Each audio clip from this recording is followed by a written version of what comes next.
Christmas is still a few days away, but Jolly Santa Claus has already made his presence at MIHS. With the help of his lovely wife, Mrs. Claus, he traveled around our school building, giving candy and spreading holiday cheer. I can go walk. Ho, ho, ho! Merry Santa. Christmas! Merry Christmas! How did you know these are my favorite? Like, seriously, peanut M&Ms are my favorite. I swear to God! Happy holidays! Let's go! Happy holidays! Just take it. Oh, that. Yeah. Happy holidays! We get the right presents for me this year? What? We get the right presents for me this year? Maybe. Oh, that's him!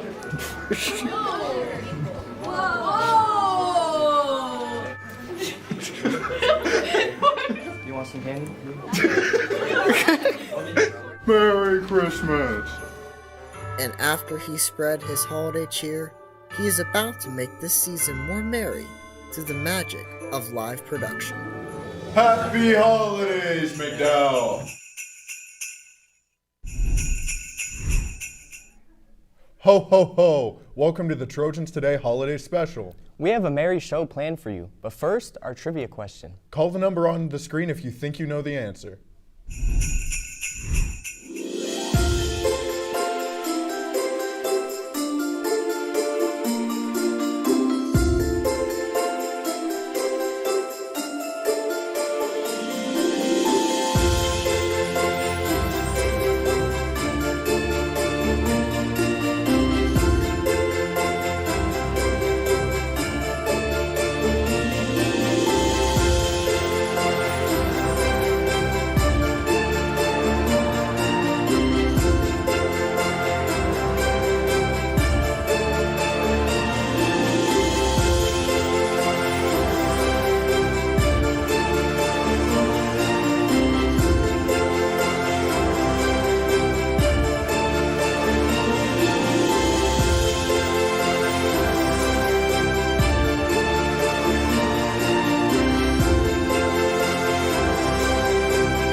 Keep watching until the end of the show to see who the jolly winner is. You know, with all the snow lately, I saw so many snowmen outside, and I've been wondering, how did this tradition even start? Well, Riley and Dylan have the answer to that question and more for us. Take it away. Winter, a time of skiing, sledding, but most importantly, snowball fights and snowmen. These two traditions have become a staple of winter and Christmas fun. But just how have these traditions evolved into what they are today? We're going to tell you just that, in the history of snowballs and snowmen. Snowball fights began during the medieval era. Artworks of this time depicted people throwing balls of snow at each other, but not much else is known about snowballs during this era. Though snowball fights are mostly for fun and games, they can get quite deadly.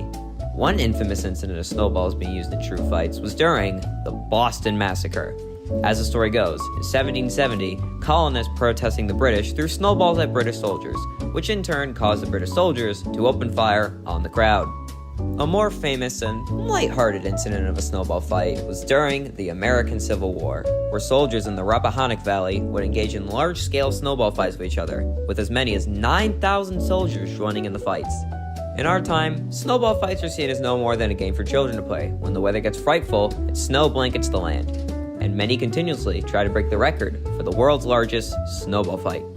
And on this blanket of snow stood monoliths of ice with the face of men. These were known as snowmen.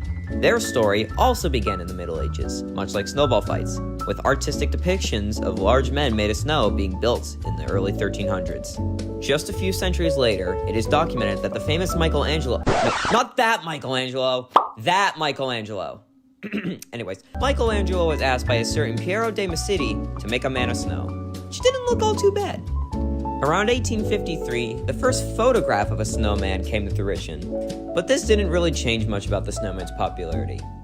However, by far the most famous incantation of a snowman, the one that brought snowmen into the limelight once and for all, was our good friend Frosty the Snowman. Happy birthday! First mentioned in a song from 1950, and later starring in his very own Christmas cartoon from 1969, Frosty had finally brought snowmen into the spotlight, alongside snowball fights, to become a staple of Christmas and winter as a whole. We here at the Trojans News Network thank you for tuning in, and we wish you a Merry Christmas and a Happy New Year.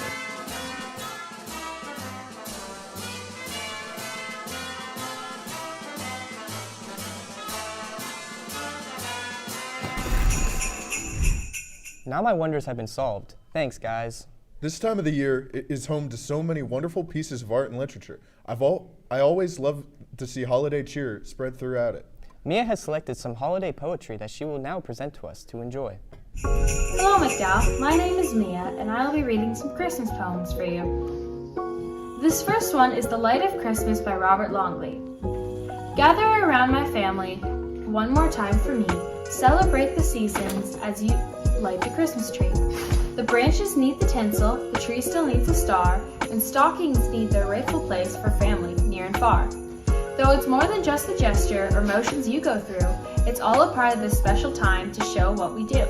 So set the family china, put the star upon the tree, and know that your special twinkle reflects your love for me. My next poem is The Beauty of Winter by K.N. Sheldon. The sun shines on the cold white snow. It springs through my blinds and my room starts to glow. I got out of bed and walked to the door and walked right outside, unknowing what's in store. I stop and sit on a stump in my yard. I reach down for a handful of snow that is hard. I think of the snow in a short time spent here. It shines and sparkles, almost causing a tear. The crisp, bitter air makes me shiver with cold. I let the snow fall from my chill-induced hold. What winter's icy fingers wrap around me tight. The snow-filled wind blows by limiting my sight. I breathe in deep as I warm my hands and enjoy this winter wonderland. My nose turns red, my cheeks do too. The rest of me turns a rather pale hue. The smell of smoke, the warmth of fire, an inside place for when I tire. The earth warms and snow melts away, returning to its chilling grasp another day. Thank you, McDowell, and back to the desk. Thank you, Mia. What great poems to hear. We all know this time of the year is always great for new movie releases too. And I think I'm starring in one of them. Ava and Mia are here to tell us the movies you should know about this season. Hello, McDowell, and welcome to Movie Mayhem. This segment will talk about the new and upcoming movies coming to cinemas near you.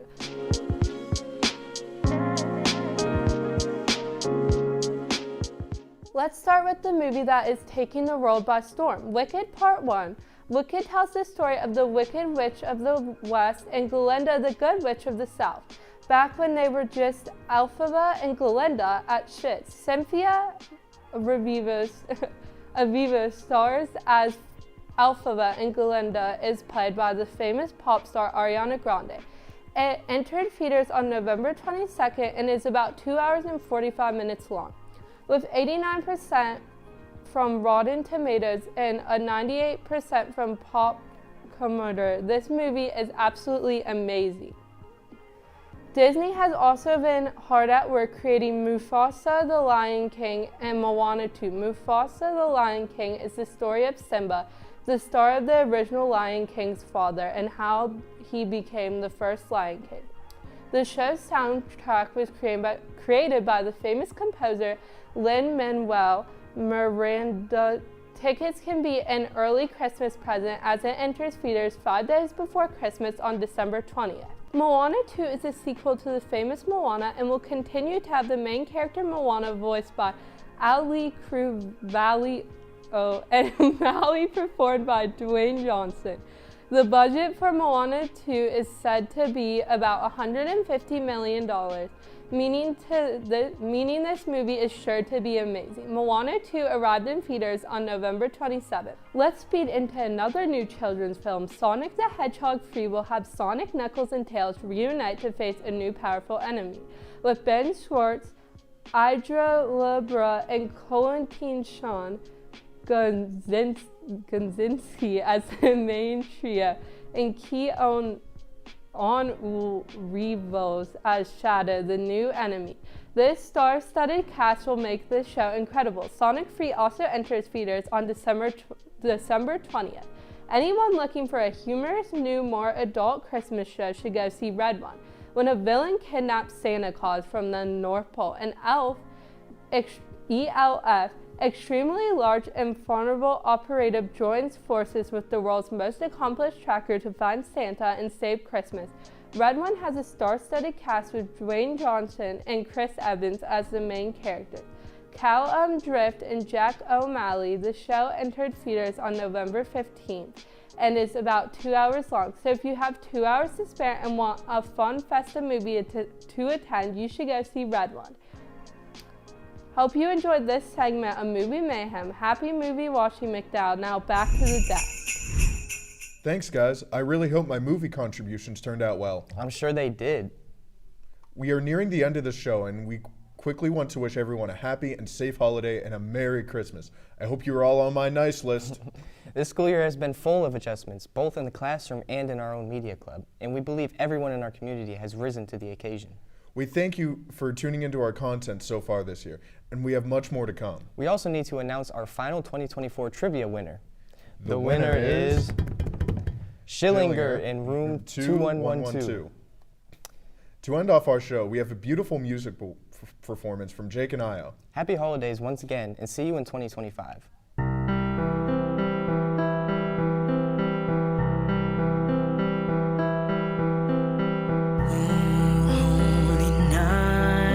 The stars are brightly shining. It is the night of the dear Savior's birth.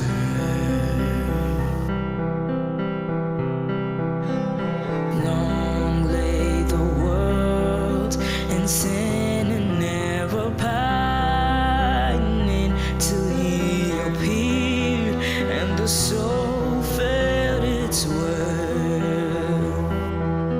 A thrill of hope, the weary world rejoices, for yonder breaks a new and glorious morning.